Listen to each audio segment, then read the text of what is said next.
Welcome to Past People. Please subscribe to support these videos. The death of Queen Jane Seymour.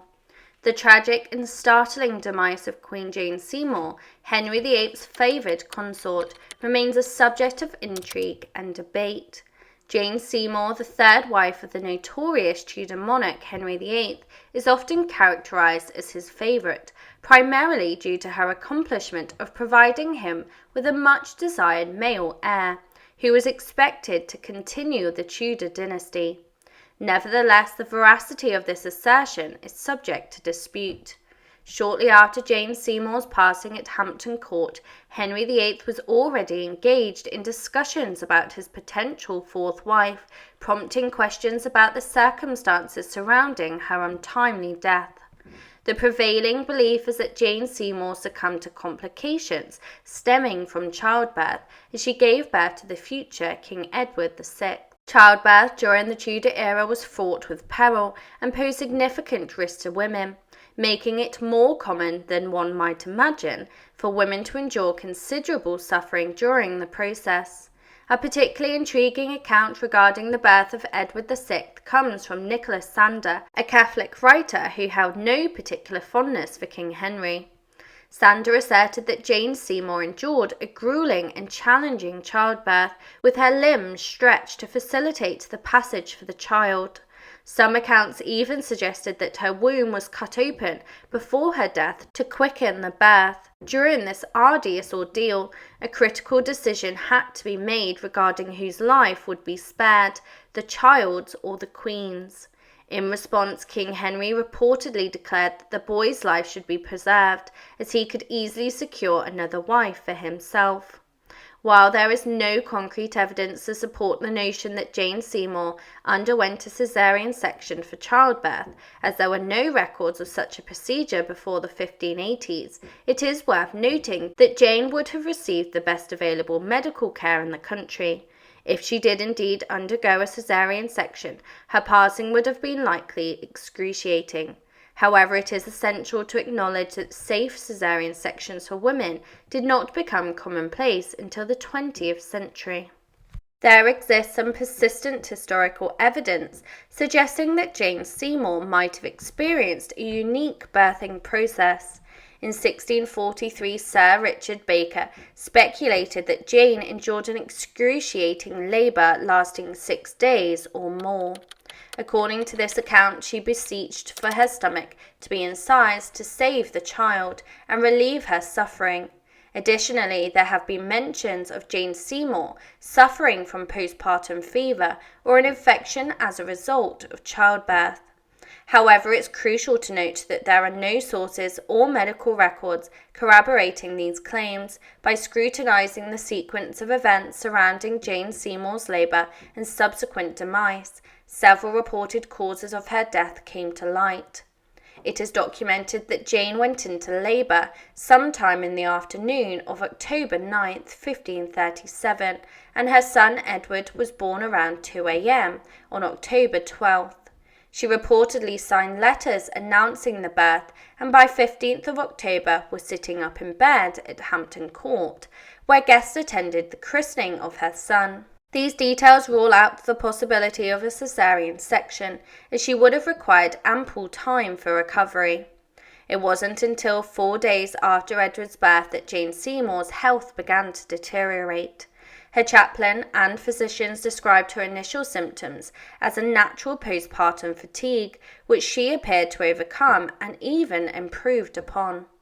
However, on Friday the 19th of October, it was reported that Jane was unwell once more, and her condition worsened over the weekend. By Monday, it was evident that Jane's health was in grave jeopardy.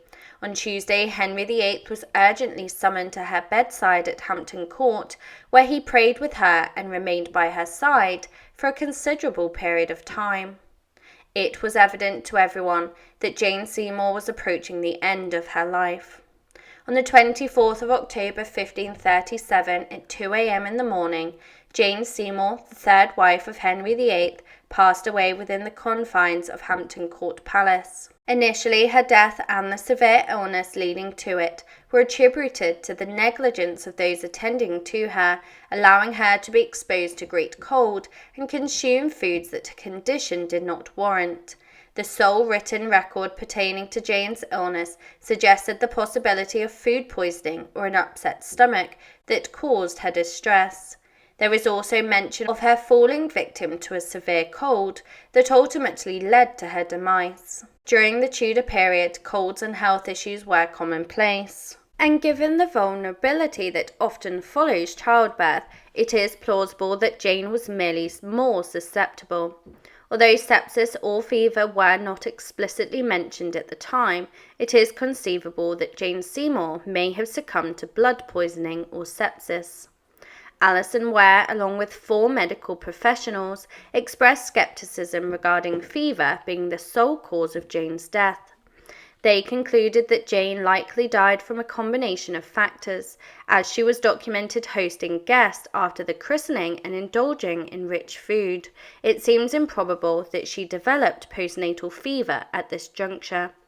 Dehydration and a potential embolism leading to heart failure are also posited as contributing factors to Jane Seymour's passing.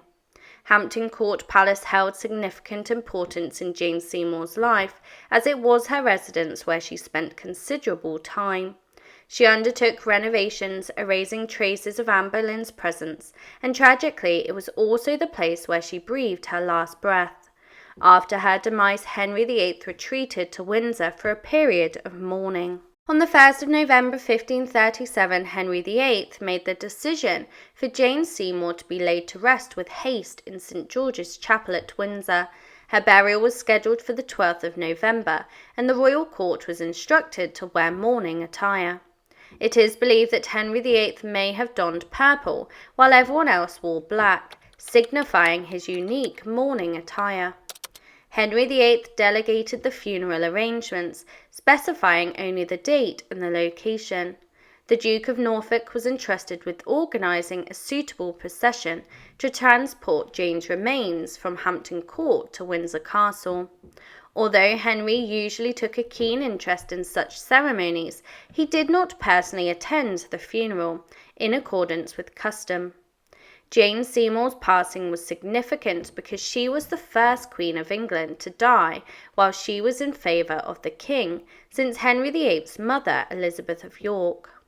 Due to this, the Duke of Norfolk had to research the appropriate protocols for her funeral, taking inspiration from Elizabeth's funeral, which included a considerable number of earls, barons and knights. Norfolk ordered 200 masses to be sung for the repose of Jane's soul. Following this, Jane's body was embalmed and her entrails, including her heart, were surgically removed and interred separately in the Chapel Royal at Hampton Court, beneath the high altar. She was adorned in a golden robe with jewels, and a crown was placed upon her head.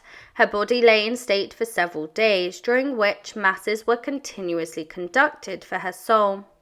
The funeral procession made its way to Windsor, with Jane's stepdaughter Mary serving as the chief mourner, draped in black velvet and riding on horseback. She was accompanied by 29 mourners, one for each year of Jane's life. A lifelike effigy of Jane was also carried during the procession, as the solemn crowd watched the Queen's cortege pass in silence. On the 12th of November at 11 a.m., the procession reached Windsor. 6 pallbearers carried Jane's remains into St George's Chapel, where they were met at the altar by Archbishop Thomas Cranmer. Prayers were offered as her body lay in state throughout the night, with Mary keeping vigil beside it. The following day a mass was conducted, and on the 12th of November a grand funeral ceremony unfolded, and Jane Seymour was interred with all the honours befitting a queen in a vault beneath the Garter Chapel. Her 2 brothers, Edward and Thomas, were in attendance, and as her coffin was lowered into the vault, the Queen's staff broke their staves of office and placed them in the grave to signify the conclusion of their service.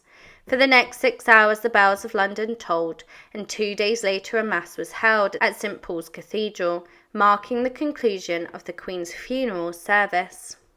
9 years later, Henry VIII passed away and chose to be buried at Windsor Castle beside Jane Seymour. It is believed that Henry deeply loved Jane during their brief marriage, especially due to her gift of a long-awaited son. Jane Seymour's tragic death and subsequent burial marked a somber chapter in Henry VIII's tumultuous love life. Thank you for watching and for your support.